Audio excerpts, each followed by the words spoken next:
I want to be clear, I do not respect the SEC. We made the decision in the morning to limit the buying of about 13 securities on our platform. So we're really in unprecedented times. In order to protect the firm, we had to limit buying. That markets are efficient because of active managers setting the prices of securities. Firms like Citadel, we're all running large teams of people that are engaged in fundamental research, trying to drive the value of companies towards where we think they should be valued. Sam Bankman-Fried and FTX, he's been charged by US courts and the SEC with money laundering, conspiracy to commit wire fraud, and securities fraud for the collapse of FTX. The former chairman of NASDAQ, Bernie Madoff, built the largest Ponzi scheme in history.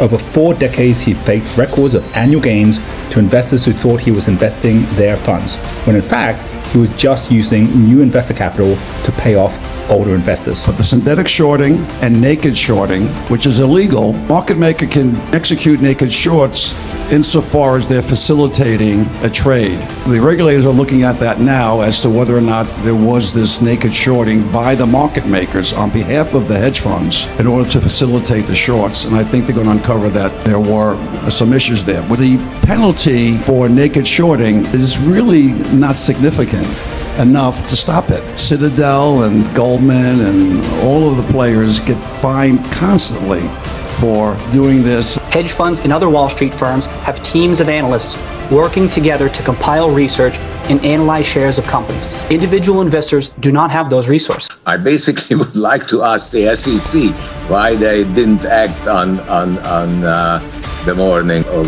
January 28th, because I was so scared, I can't tell you how scared I was. I was so scared, I can't tell you how scared I was. Well, Thomas, what were you scared about? What does failure look like? You said we came close to breaking. What were you scared of? I was scared of a domino bankruptcy.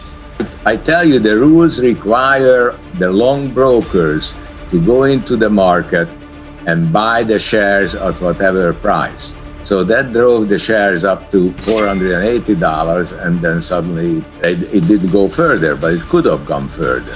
So buying and selling those 200 shares would make the market maker $1. But as millions of shares are traded, the profits from the spread add up. In 2020, these brokerages collected almost $2.6 billion in payments for stock and option orders. These brokers, including Interactive Brokers and Robinhood, that generate revenue from selling the order flow to market makers. Business has always been done like this on Wall Street for over 100 years. Our orders compete against each other to get the best prices.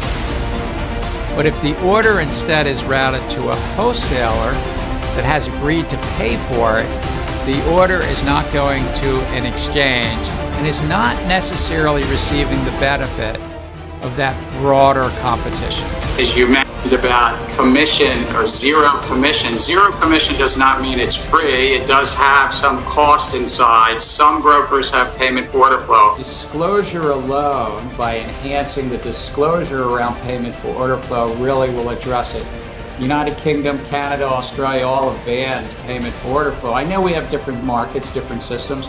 We even have letters that we've gotten over the years, dating back over the last 20 years, articulating why it's not good for our system. So I really ask staff to consider that, but also to consider it only in the context of the entire market structure. On January 28th, our daily deposit requirement was 10 times more than on January 25th. As a result, Robinhood Securities imposed temporary trading restrictions on certain securities. Robinhood Securities put the restrictions in place in an effort to meet increased regulatory deposit requirements. The decision to restrict trading really was internal to Robinhood. We did not have discussions about that. Like GameStop, AMC, all these meme stocks have brought naked short selling really to the forefront of the market's interest. This is something that's going on for a very long time in the small cap market and is very much a problem. Has your husband ever made a stock purchase or sale based on information he received from you? No, absolutely not. Okay, thank you. Those are fully collateralized tokens. That markets are efficient because of active managers setting the prices of securities. The order is not going to an exchange and is not necessarily receiving the benefit of that broader competition.